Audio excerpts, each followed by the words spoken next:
The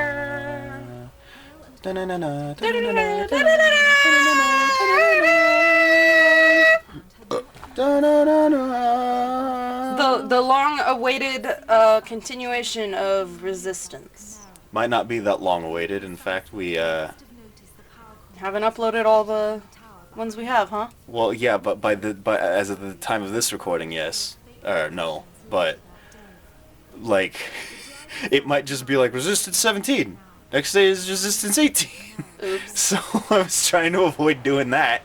Well, don't mind me. You're such a freaking goose. I don't care. I don't care. Honk. I don't care. Honk. So like we're starting this level again, because I got a little farther ahead. I spent all frickin' day yesterday playing this game because I've had a hankering for it for like a month. Mm-hmm. But we had to do other things, and we just decided, yeah, all right, Kiki's Big Bullshit Bajamboree it's good. Mm-hmm. We're good on that. We're done with that. Ah! Oh, you scared the shit out of me. No, you don't get to have this here. Mind your business. Mind my business? You almost spilled water all over my PS triple ballin'. Yeah, what you got? Get off! Wait, what? Why is that there? What? Why is what there? All the weapons are like rotated one... Okay, this is weird. All of the weapons have been rotated to counterclockwise once. Oh, that's gonna fuck with you really bad. Yes. Because, like, usually... Or maybe it's twice. No, yeah, it's twice. Because the bullseye is usually at the bottom, opposite the rifle. Can you fix that? No, you can't change the... I don't know why it's like that. Well... Thanks, PlayStation. What happened? I don't know, man. It said, oh, you were talking shit about how long it's taking you to play. Let's make you take even longer. I wasn't talking shit. I've enjoyed every hour that I've played of this game. Even when I die repeatedly. Yeah, and I was watching that happen. It was hard. That was the thing, too, is like, I was watching you die so much yesterday that I was like, oh my god. What? And you were like, let's play Resistance for the show. I said, yes! Oh shit, I'm gonna... We gotta record your shittery. I like this game. I know. Doesn't mean you're not bad. You're not shit at it. I mean, I might be, but that's just because it's an older design that I'm not more accustomed to. You see him start jigging out. Yeah. Speaking of older design, I might just like, because we have to play this level again, so I might just like nerd out about design for a little bit if it's still the same. I don't care. Okay. Last night, the night before, I found something amazing about this game, and that is that its audio design is freaking amazing. Excuse me while I scoot in a little. This game's audio design is freaking amazing. I learned that... Whoops. Oh, shit. Does he suck, kids? You tell me. Look, I'm a little groggy. For whatever reason, I've been groggy these last couple of days. Well, I've been needing tons of sleep. Well, hey, man, I don't know. As a woman. Maybe our periods have synced up. I don't know. Yeah, I think so. Freaking... I learned that the Morse code... Because this game takes place in the 50s. Oh, yeah. So, Morse code plays a very, very big part in this game. It's fucking sick. It is. For instance, if you listen really closely, just give a couple seconds of silence. There's Morse code on the pause screen, right? Yeah. Now this Morse code changes... Oh, I thought that was the doorbell. This Morse code changes per level. And they all have different messages. Oh, did you look them up? Yes. Because I was like, I could translate this Morse code, but I don't want to. Because this game's like, what, 15 years old, and somebody else has already done it for sure. Yeah. I want to learn Morse code. I keep forgetting to do that. It's super easy to learn. Yeah. Once you get the basics, and the basics are basically... The alphabet. Dots are short. Yeah. Lines are 3 times as long as dots. Mm-hmm. So if your dots are 0.5 seconds, your lines should be 1.5 seconds. Oh, okay. Yeah. That's it. I'm gonna lower in the TV just a little bit. Oh my fucking god. Well, I didn't realize how loud I still had it. It was distracting me. Right. So let's just step it up from here. I'm gonna be better at the game. All right. So, like, Morse code plays a big part in this game, right? The messages, they change per level, right? Mm-hmm. They're all freaking creepy. Like, they are really creepy, the messages that display. And I've always thought that like ambient dialogue has been one of my favorite things, storytelling tools. This game uses it amazingly. There are dudes, dead soldiers in the levels that have radios on their backs. And those radios are transmitting Morse code that is different from the Morse code on the pause menu. And that tells even more story. And they use words that are never used by any of the named characters in the story. Is that rolling? It was just like it was a stalker got exploded, Okay. and so its leg rolled over here. Well, give me some examples. Well, the word grayskin is never said by a character in this game. And grayskin is referring to... The LL. No. It refers to a specific element of the story that is never brought up by a named character. But it is in the background. So, later on, as you're playing the game and you go into more dangerous areas, you learn of the Black Ops that the US sent into London to do some dangerous missions. They're all in tucked away areas. Why'd that you let Steve die? No, he's still good. Oh. Yeah. So I also learned that these guys will die at the end of every animation. So like if they get grabbed by a hybrid, they won't die until after they get hit with the gun and they hit the ground. Huh. So at the end of every animation, that's the death of a soldier. So you can save lots. Yeah, as long as you save them. And they'll actually keep fighting, and their AI is really good. Oh, good. That was one of the things about this game. I think I talked about it in the first episode. Was this game's like big, huge battles for the time. Yeah. Were what sold it for a lot of people, and it was a launch title, so there was nothing to buy. Well, that indoor stuff was stressing me out, but it was really fun. Yeah. This game is immaculately designed, but I'll talk more about the audio design for the moment. Right. Sorry. It's easy for me to get distracted. What was it? The Morse code on the floor. Yeah. So the Black Ops that have the Morse code on the floor, they are on completely different missions from you, talking about completely different things that you never encounter. What the fuck? Yes. So that they don't encounter any enemies or elements that you don't encounter, but they do things like they have missions in places that you never go to. And they're damn. What the fuck? I think I just got checkpointed. Oh. They're totally there just as a story element, and it helps to flesh out the lore. Because like this was the first game in a freaking damn it. This was the first game in a series, right? Yeah. They were trying to build a. They were trying to build an IP, and I think that they did it as best they could. I think they did an amazing job with it. I freaking love this game. I already like this game because of its gameplay, but I love this game because of its attention to detail and its world building.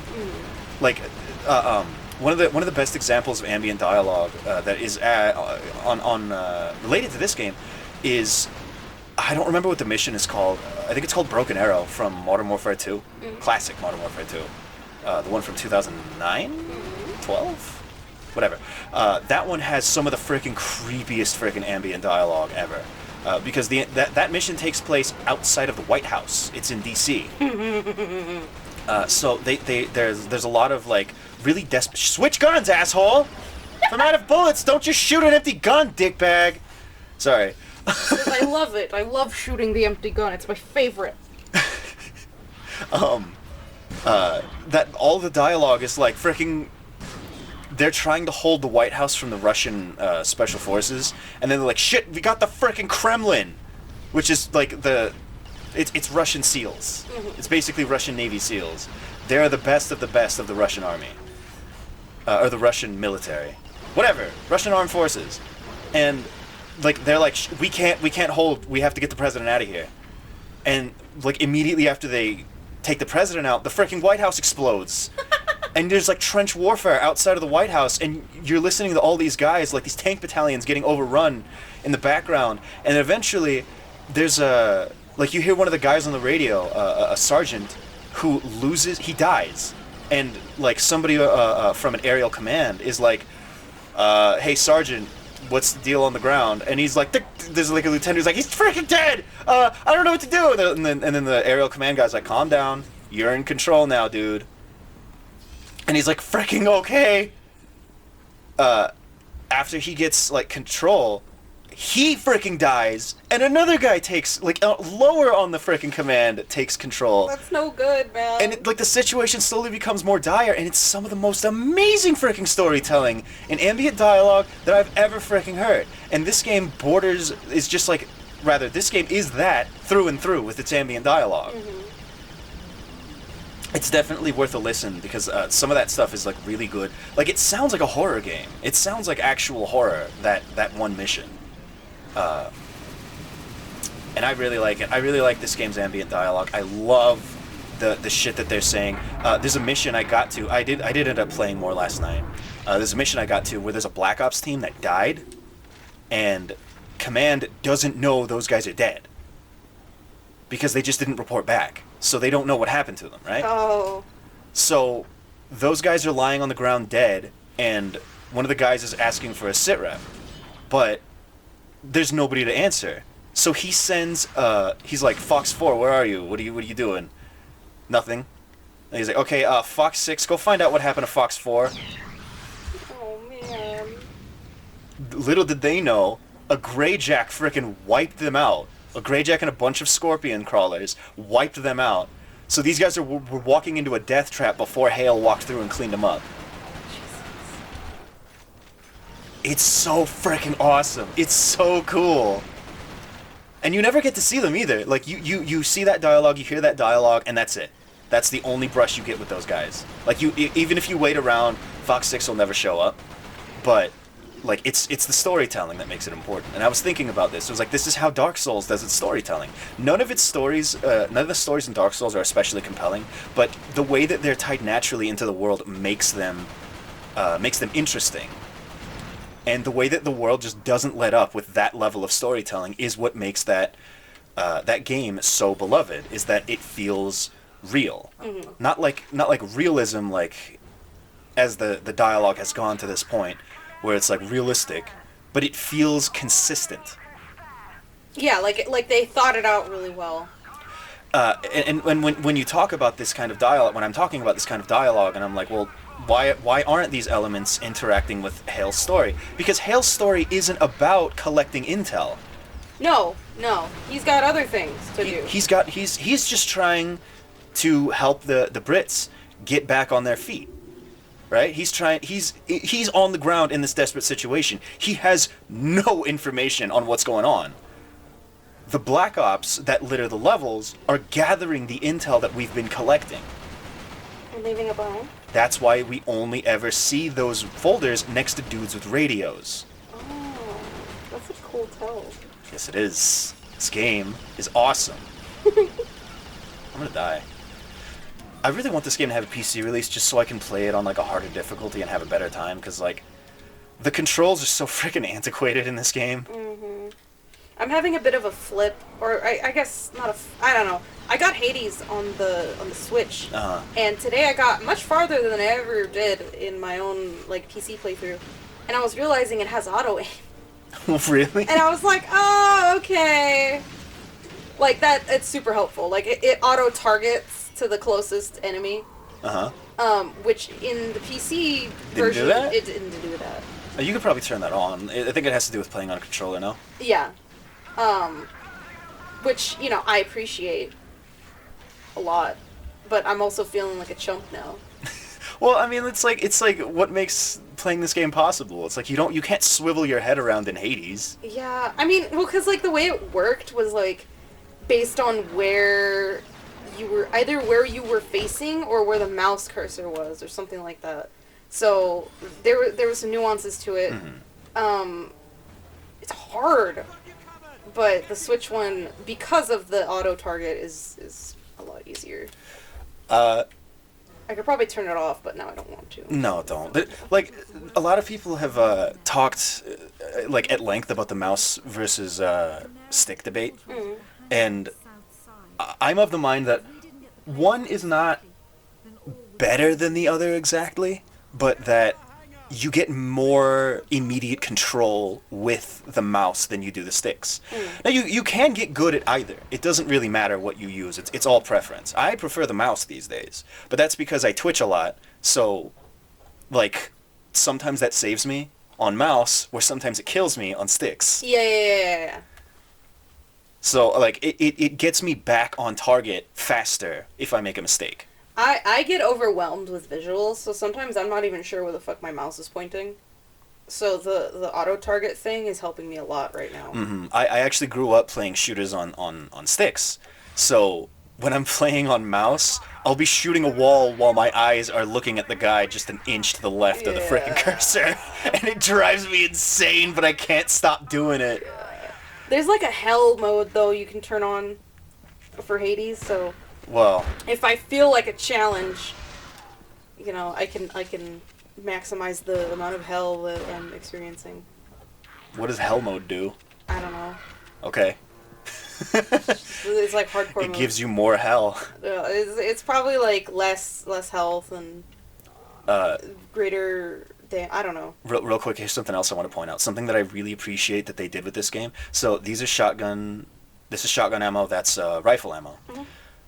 If I shoot once, reload, don't actually need to reload, but I'll pick that up, right? Mm-hmm. That's because there was one shell left in that. Like, it tracks how much ammo is left in each, like, thing. That's cool. So if I were to shoot... Oh, hey, sorry, this guy was just waiting for me to play the video He's game. like, hey, I don't want to interrupt, but... But can you get to killing us? Freaking, what I was on about, though, was, like, the game tracks how much ammo is left in these pickups. That's really neat. Yes, it is. I think it's really neat. No wonder you're such a nerd for this game. Yeah, there's so much, like, minutia. I forgot what minutia means. But there's so much to, like, the just, like, little details, these tiny little details that are, like, it's a huge deal. Because, like, in any other game, if you shoot once and then pick up the ammo pickup, it's like, okay, well, that's gone now. Yeah. But not in this game. It knows how much ammo is in each pickup. And you can leave it there and come back to it if you end up needing it. All the way back? All the way back if you need it. All the way back. But there's never a reason to do that. Stab him in the butt. Oh, hold on. Why are you doing that? Double shells. Still didn't kill him. He's tough. They're tough. They're bastards, in fact. Where's the auger? There it is. Oh, that's weird. For like 10 hours yesterday, I was playing this game with like all the guns in a specific place, and now I gotta get used to them being in different places. Yeah. You played a lot yesterday. I played all day. It's all I did yesterday. Yeah. In fact, I played all day yesterday. We were gonna sit down and record it yesterday, but we ended up deciding it would be better to just wait for the next day when we were rested. Yeah. And recording while sleepy is a no-go. Oops. Oh, I'm out of auger. Makes for really shit episodes. Even though I'm still a little sleepy right now. God, I don't know why I'm so freaking tired. I'm tired too, but I'm not the exhausted tired. I'm just kind of chilling. Know exactly what you're talking about. Yeah. There's something else I liked about this game that I was gonna gush about. Well, you should. That's so sick. The bestiary, you were going through it with me, and I thought that was really neat. Yeah. Well, we did that when we found the thing. Oh, right. Yeah. Came over here. I thought that was a new monster. It was just a bunch of. Just a bunch of them. Yeah. Eating that guy's face. You see, this is what I'm talking about. I picked up 6 shotgun shells, and that's still sitting there. Because I didn't need them all. So you reload, and then you... Oh, no. When you swap off a weapon, it reloads. That's another thing I like about this game. Oh, that's so nice! Reloading is not super important, because, like, all the reloads for all the guns are super quick anyway. But it's an action game, so... But, yeah, like, I reloading is usually a way that you balance a game in a shooter, right? Because you want, like... If you have a shotgun, it's going to be a high-power weapon. Mm-hmm. So it's going to take a little bit of time to reload, especially just, like just by nature, a shotgun is powerful, because it displaces a lot of mass when the pellets move through something, right? Yeah. So a shotgun is a high-power weapon. So it takes a while to reload in a video game as a balance, which is why when they add like magazines to shotguns in video games, it's harder to balance those. So those shotguns end up just sucking. Mm-hmm. Because otherwise you got a little power tool, and it's like. Why would I never use this? Yeah. And so you have to like balance it by giving it like less ammo or something. But this game doesn't really give too much of a shit about reloads. Might just be that the Bible hadn't been written on FPS balance yet, but the way I see it, reloading just isn't important to this game because you're always going to be fighting hordes. So just like move on, whatever. Well, next time we'll see what's on the other side of this elevator. Oh, I thought it was